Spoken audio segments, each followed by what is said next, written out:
एक आदमी का मर्डर हो जाता है पर पुलिस का सारा डाउट उसकी वाइफ पर था। इस केस का जो डिटेक्टिव है यह अपना खुद का अफेयर और इस केस के बीच में कंफ्यूज हो जाता है। हेलो फ्रेंड्स, आज मैं आपको द स्कारलेट लेटर ये 2004 की एक कोरियन मिस्ट्री मूवी एक्सप्लेन करने वाला हूँ। ये मूवी बहुत सारी जगह पर अनप्रेडिक्टेबल है तो आपको आपकी सीट के एज पर रखेगी, तो अंत तक इस वीडियो को जरूर देखिएगा। अगर आपको वीडियो अच्छा लगता है तो प्लीज इसे लाइक और कमेंट जरूर कर दीजिए। तो बिना किसी देरी के एक्सप्लेनेशन डायरेक्टली स्टार्ट करते हैं।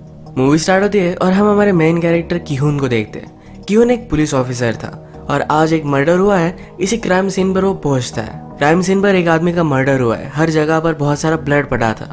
किहुन अपने फ्रेंड से कहता है कि यही आसपास मर्डर वेपन पड़ा होगा, क्योंकि generally murder weapon crime scene से नहीं जाता। इस क्राइम को रिपोर्ट करने वाली इस डेड बॉडी की वाइफ थी, इसका नाम है यंगी।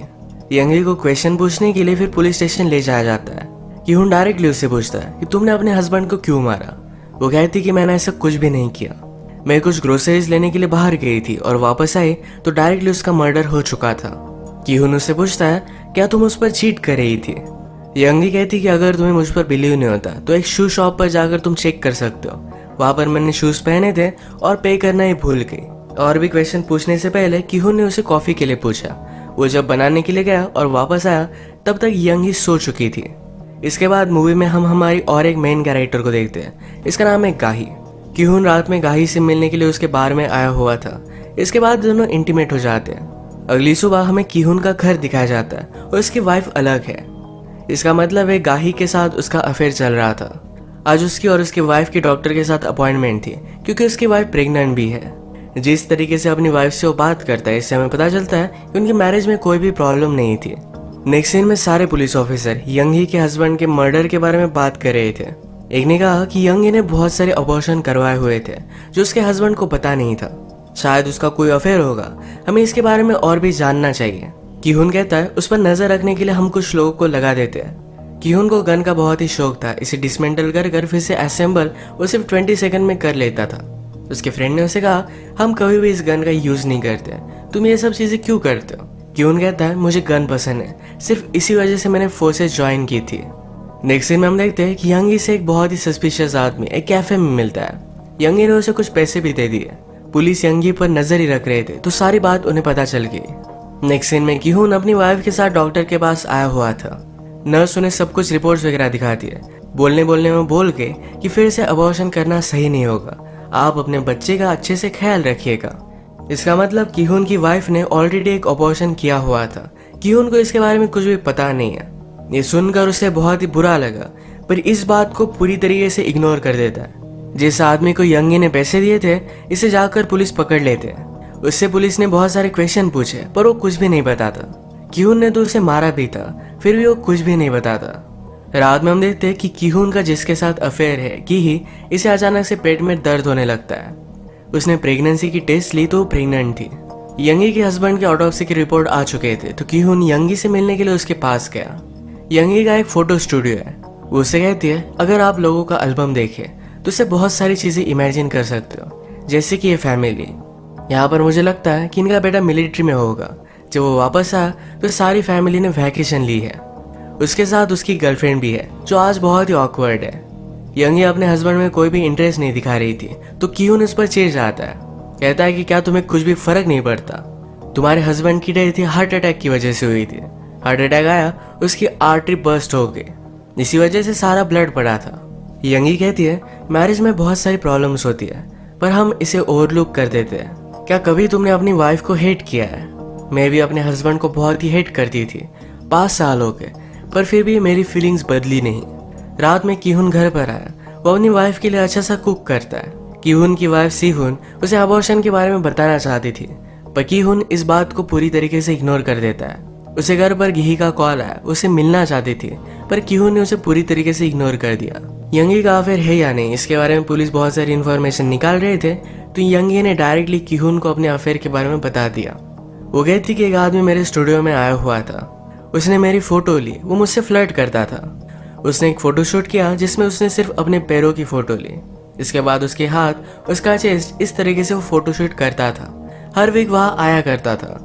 वो एडमिट करती है कि स्टूडियो में उसे बहुत ही अकेला महसूस होता था, तो जब वो आता तो उसे बहुत अच्छा लगता। उसकी कंपनी के लिए वो थैंकफुल थी। इसी तरीके से इनका अफेयर हो गया था। एक दिन फिर जब यंगी का हस्बैंड स्टूडियो में था तो उस आदमी ने जो फोटोज यंगी की ली थी ये उसने पकड़ ली। एक फोटो में आई लव यू यंगी ये भी लिखा हुआ था। इस बात पर यंगी और उसके हस्बैंड के बीच में फाइट हो जाती है। वो वैसे ही वहां से भाग गई थी। जब वो वापस आए तो उसके हस्बैंड का मर्डर हो चुका था। ये सब सुनने के बाद रात में कीहू अपनी वाइफ के कंसर्ट पर जाता है। उसकी वाइफ अच्छा सा वायलिन बजाती है। कंसर्ट के बाद एक पार्टी थी और इस पार्टी में गी भी आई। गी आकर डायरेक्टली सुhyun से बात करती है। इससे हमें पता चलता है कि दोनों कॉलेज की फ्रेंड्स हैं। कीहुन भी गी को यहाँ देखकर सरप्राइज था। पार्टी में गी ने कीहुन को कॉल लगाया। उसने कहा कि कोई खोई हुई चीज अगर तुम फिर से पा लो तो जिस तरीके से खुशी होती है, क्या मुझे देखकर भी तुम्हें उसी तरीके से खुशी हुई? बात करते करते उसके पास आए। उसने कहा क्या तुम्हें याद है हम फर्स्ट टाइम कहाँ इंटीमेट हुए थे? बात करते करते उसके पास आए। कहा कि मैं प्रेग्नेंट हूँ। इन दोनों को पास आता देख सुhyun ने देख लिया था। कीहुन भी गी के पीछे पीछे गया। कीहुन उसे अबॉर्शन करने के लिए कह रहा था पर गी इस बात पर बहुत ज्यादा गुस्सा हो गई। वो यहाँ से चली जाती है। उसने कहा कि तुम हंसी खुशी अपनी वाइफ के साथ रह सकते हो, मैं तुम्हारा घर नहीं तोड़ने वाली। अगर मुझे प्रॉब्लम होता तो सुhyun से मैं तुम्हें कभी शादी करने ही नहीं देती। अगले दिन कीहुन फिर से उसे मिलने के लिए आया। उसे वो सॉरी कहता है। इन दोनों में बहुत फाइट हुई। रोते रोते एक दूसरे के साथ ही इंटीमेट होने लग जाते हैं। गी ने उसे पूछा क्या तुम सुhyun से प्यार करते हो? कीहुन ने कहा कि मैं उससे प्यार करता हूँ और वो भी मुझसे बहुत प्यार करती है। कीहुन अपने सफाई में कहता है मैं सुhyun के लिए तुम्हारे पास आता हूँ। तुम्हारे साथ होने के बाद मैं अपनी मैरिड लाइफ में खुश रह सकता हूँ। गी हमेशा कीहुन को अपने पास चाहती थी, उसका दिल चाहती थी। वो आज रात उसे उसके साथ रुकने के लिए कहती है पर कीहुन रुक नहीं पाता। प्रीवियस सीन में यंगी ने जिस आदमी के साथ उसका अफेयर हुआ है इसके बारे में बताया वो एक्चुअल में कंट्री से बाहर था।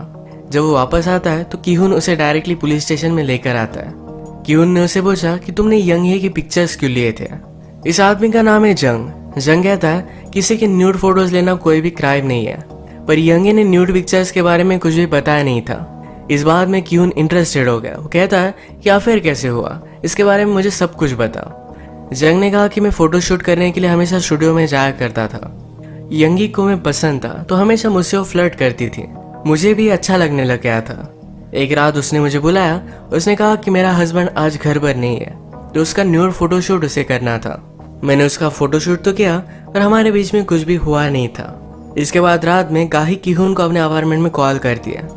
कीहुन की जगह पर सुhyun वहां पर पहुंच गई थी। वो गिही को कन्फ्रंट कर दिया। ये सब उनकी बातचीत चल रही थी तभी सुhyun बाहर आ गया। कीहुन, गाही और सुhyun ये सारे एक दूसरे के सामने आ गए थे। सुhyun ने कीहुन से कहा कि अब मुझे डिवोर्स चाहिए। नेक्स्ट सीन में हम देखते हैं कि कीहुन फिर से केस की इन्वेस्टिगेशन कर रहा था। यंगी ने जिस आदमी को पैसे दिए थे उस आदमी के घर में वो घुस गया। यहाँ पर उस आदमी की गर्लफ्रेंड के साथ वो फोटो देखता है। वो आदमी फरार था तो कीहुन ने उसकी गर्लफ्रेंड से बात की। गर्लफ्रेंड ने कहा कि यंगी के हस्बैंड ने मुझे बाय करने का ऑफर दिया था। वो चाहता था कि मैं उसे बेबी दूं, इसके बदले में मुझे बहुत सारे पैसे देने वाला था। ये बात उसके बॉयफ्रेंड को अच्छी नहीं लगी। बॉयफ्रेंड को भी यंगी के हस्बैंड ने यंगी पर नजर रखने के लिए हायर किया था। जब यंगी के हस्बैंड को पता चला कि उसका अफेयर चल रहा है तो इस बॉयफ्रेंड को बहुत डांटता है। बॉयफ्रेंड वैसे भी यंगी के हस्बैंड पर बहुत ज्यादा गुस्सा था तो डायरेक्टली उसने एक चीज ली, उसके सर पर वो मारता है। सर पर मारने की वजह से कुछ कॉम्प्लिकेशन हुए और इसी वजह से यंगी के हस्बैंड को हार्ट अटैक आया था। ये सब पता चलने के बाद कीहुन उसे अरेस्ट कर लेता है। उसे लॉन्ग टर्म सजा भी हो गई। इस केस को सॉल्व करने की वजह से कीहुन को मेडल दिया जाता है। इतना सब कुछ होने के बाद भी कीहुन सुhyun के साथ ही घर में रह रहा था। वो उसके लिए गिफ्ट वगैरह लाता है। उसे अवार्ड मिलने के बाद उसके साथ गाही थी। आज गाही का बर्थडे है पर कीहुन इसके बारे में भूल गया था। ये दोनों एक लेक के पास आते हैं। कीहुन अपनी वाइफ को एक प्रेजेंट देना भूल गया था। यही प्रेजेंट उसने गाही को दे दिया। वो कार की ट्रंक में बैठी थी और उसे किस करने लगती है। उसने मजाक में कीहू को अंदर खींच लिया और उनकी गाड़ी की ट्रंक बंद हो जाती है। ये दोनों इसमें लॉक्ड हो गए और ये बाहर भी निकल नहीं पा रहे थे। गाही ने मजाक में कहा कि अगर हमारी यहाँ डेथ हो गई तो सबको लगेगा कि हमने दोनों मिलकर सुसाइड कर ली है। ये सुनकर कीहुन को बहुत ही सफोकेटेड लग रहा था। यहाँ से बाहर निकलने की वो बहुत कोशिश करता है पर कुछ भी कर नहीं पाता। एक दिन बीत गया पर फिर भी वो घर नहीं आया था तो सुhyun ने पुलिस को कॉल कर दिया था। गाड़ी में कीहुन और गाही की कंडीशन बहुत ही खराब हो गई थी। गाही कहती कि मैं हमेशा चाहती थी कि तुम मेरे साथ रहो। फाइनली मेरी ये विश कंप्लीट हुई है। ये गाड़ी के ट्रंक में ही सुबह एक साथ उठे। कीहुन यहाँ मरना नहीं चाहता था। वो अपनी गन लेकर ट्रंक को बहुत शूट करता है पर फिर भी बाहर निकल नहीं पाता। अचानक से गाही को ब्लीडिंग होने लगी। उसे यहीं पर मिसकैरेज होने लग गया था। गाही ने अपनी लाइफ में जो भी डिसीजन लिए, इस डिसीजन को रिग्रेट कर रही थी। हमें पता है कि गाही और सुयू ने दोनों एक साथ कॉलेज में थे, तो अब हुआ क्या था इसके बारे में हमें पता चलता है। एक्चुअल में सुयू ने गाही की स्टूडेंट थी, तभी उन दोनों में अफेयर हो गया था। वो दोनों एक दूसरे से बहुत प्यार करती थी। उस वक्त किहू ने गाही का बॉयफ्रेंड था। सुयून को लगा कि अगर किहून ने गाही से शादी कर ली तो बहुत ही अकेली पड़ जाएगी, तो इसी वजह से उसने किहून के साथ अफेयर कर लिया, उसके साथ शादी कर ली। हम देख सकते हैं कि सुयून और गाही इन दोनों ने जो भी डिसीजन लिए, ये दोनों इसे रिग्रेट कर रही थी। किहून और ये ट्रंक में ही थे और इसके बाद 1-2 दिन बीत गए। उसके बाद पुलिस को इनके बारे में पता चला। उन्होंने जब डिक्की खोली तो किहून अब भी जिंदा था। ब्लीडिंग की वजह से गाही की डेथ हो चुकी थी। बाहर निकलने के बाद किहून बहुत रोता है। उसने जो भी किया इस सारी बात पर उसे पछतावा आ रहा था। यंगी के हस्बैंड के मर्डर केस की इन्वेस्टिगेशन करते हुए सुयून को पता चला कि एक्चुअल में मर्डर का टाइम ये जरा लेट था। उस आदमी ने यंगी के हस्बैंड को जब मारा, उसके बाद 1 घंटे के बाद यंगी के हस्बैंड की डेथ हुई थी। इस बारे में वो बहुत सोचता है और फिर वो यंगी के पास आया। यंगी भी इस बात को एडमिट करती है कि जब वो ग्रोसरी स्टोर से वापस आए तो उसका हस्बैंड जिंदा था। अगर उसे हॉस्पिटल लेकर जाती तो जी सकता था, पर यंगी ने उसे मार डाला। किहून ने जिस आदमी को जेल में डाला है वो ऑलरेडी जेल में जाकर आया था, तो किहून को लगता है कि फिर से जेल में रहना उसके लिए ज्यादा कुछ हार्ड नहीं होगा। वो यंगी के बारे में किसी को कुछ भी नहीं बताएगा। किहून ने भी पुलिस का जॉब अब छोड़ दिया था। यंगी का जंग के साथ अफेयर था। जंग ने यंगी के लिए एक फोटो में आई लव यू लिखा था। ये फोटो किहून फिर से यंगी को देता है, कहता है कि वो अब भी तुमसे प्यार करता है, तुम अगर चाहो तो उसके पास जा सकती हो। यंगी कहती है अगर मैं उसे प्यार करती हूँ तो फिर भी मैंने जो भी किया, क्या सब कुछ सही था? क्या सारे मेरे क्राइम्स माफ हो गए? किहून ने खुद प्यार में बहुत सारी गलत चीजें की, तो इसका वो आंसर नहीं दे पाता। उसके गलत डिसीजन की वजह से वो पूरी तरीके से अकेला पड़ चुका था। वो रात में घर आकर बहुत रोता है और इसी के साथ ही मूवी एंड हो जाती है। ये मूवी एक पॉइंट प्रेजेंट करती है कि प्यार में लोग गलत चीजें कर सकते हैं, पर फिर भी उन्हें उसे भुगतना पड़ता है। फाइनली किहून अकेला पड़ चुका था। यंगी अपने हस्बैंड के मर्डर के गिल्ड में जी रही है। इस गिल्ड में जीना भी एक सजा से कम नहीं था। तो इसी के साथ आज का वीडियो हम खत्म करते हैं। अगर आपको एक्सप्लेनेशन अच्छा लगा तो प्लीज इसे लाइक कर दीजिएगा।